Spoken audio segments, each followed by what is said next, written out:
بسم اللہ الرحمن الرحیم۔ السلام علیکم دوستوں، امید ہے آپ سب خیریت سے ہوں گے۔ بیان کیا گیا ہے کہ خلیفہ ہارون راشد نے ایک انصار کو 500 درہم کے بدلے قید کا حکم دیا اور ایک سوار کو اس کے ہمراہ بھیجا، اور سوار نے دیکھا کہ راستے میں ایک شخص گھاس کا بوجھ اٹھائے جا رہا ہے اور اس کا بوجھ ایک طرف جھکا ہوا ہے۔ یہ دیکھ کر سوار نے اس کو سیدھا کر دیا، پھر وہ بوجھ دوسری جانب جھک گیا، جس کو دیکھ کر سوار نے لا حول ولا قوت الا باللہ پڑھا۔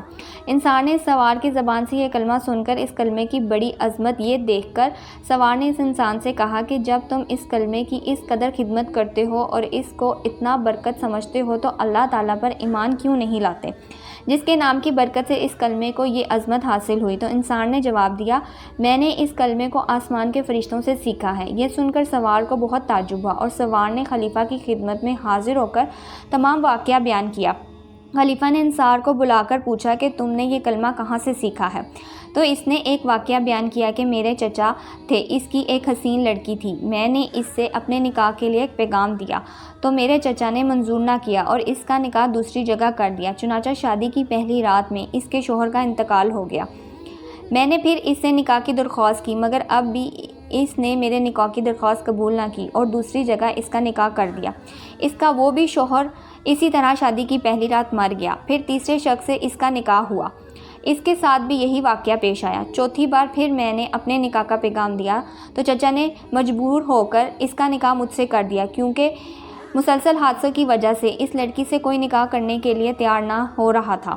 آخر میں نے خلوت کے وقت شیطان ایک گمراہ شکل میں حاضر ہوا اور اس نے ایک زوردار چیخ مار کر کہا، تو کہاں آیا ہے؟ میں نے جواب دیا، میں اپنی بیوی کے پاس آیا ہوں۔ تو شیطان کہنے لگا، تجھے معلوم نہیں کہ میں نے اس سے پہلے شوہروں کے ساتھ کیا معاملہ کیا؟ میں نے کہا، ہاں مجھے معلوم ہے۔ یہ سن کر وہ شیطان کہنے لگا، اگر تم اس بات پر راضی ہو کہ یہ عورت رات کو میرے لیے ہو اور دن کو تیرے لیے تو یہ بہتر ہے، ورنہ میں تجھے بھی مار ڈالوں گا۔ میں نے اس کی بات کو منظور کر لیا اور اس طرح ایک مدت گزر گئی۔ ایک روز شیطان نے مجھے کہا کہ آج رات کو میں ملال کی باتیں چوری سے سننے جاؤں گا، کیونکہ آج رات کو اس کام کے لیے میری باری ہے۔ کیا تم بھی میرے ساتھ آسمان پر چڑھنے کے لیے تیار ہو؟ میں نے جب اس پر رضامندی کا ظاہر کیا، شیطان نے ایک بڑی اونٹ کی شکل اختیار کر کے کہا، میری پشت پر سوار ہو جا۔ چنانچہ جب میں اس پر سوار ہو گیا تو شیطان ہواؤں میں اڑنے لگا۔ میں نے دیکھا کہ فرشتوں کی آوازیں آ رہی ہیں، وہ لا حول ولا قوت کہہ رہے ہیں، جس کو سن کر شیطان واپس ہوا اور مردوں کی طرح زمین پر گر پڑا اور میں بھی اس کے قریب ہی جا کر گر گیا۔ جب کچھ دیر کے بعد اسے ہوش آیا تو کہنے لگا، تم اپنی آنکھیں بند کر لو۔ میں نے اپنی آنکھیں بند کر لی۔ اس کے بعد جب میں نے اپنی آنکھیں کھولی تو کیا دیکھتا ہوں کہ میں اپنے گھر کے دروازے پر موجود ہوں۔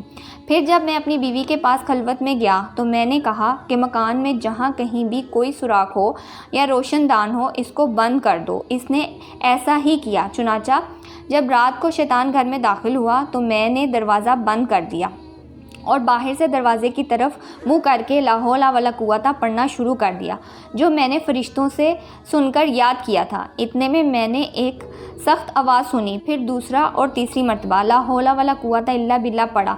اس کے بعد بیوی نے مجھے پکار کر کہا، اندر آ جائیں۔ جب میں اندر گیا تو بیوی نے بیان کیا کہ جب تم نے پہلی مرتبہ لا حول ولا قوت الا باللہ پڑھا تھا، شیطان نے یہاں سے بھاگنے کا راستہ تلاش کیا، اس وقت کوئی راستہ نہ ملا۔ تب آپ نے دوسری مرتبہ پڑھا، آسمان سے ایک آگ نے اتر کر شیطان کو گھیر لیا، اور جب تیسری مرتبہ پڑھا تو اس آگ نے شیطان کو جلا کر راکھ کر دیا اور اللہ تعالیٰ نے ہمیں اس ممنوع سے نجات دے دی۔ خلیفہ ہارون راشد نے انصاری کی زبان سے یہ واقعہ سن کر اس کو آزاد کر دیا اور وہ 500 درہم بھی معاف کر دیے جس کے اس کو قید کا حکم دیا تھا۔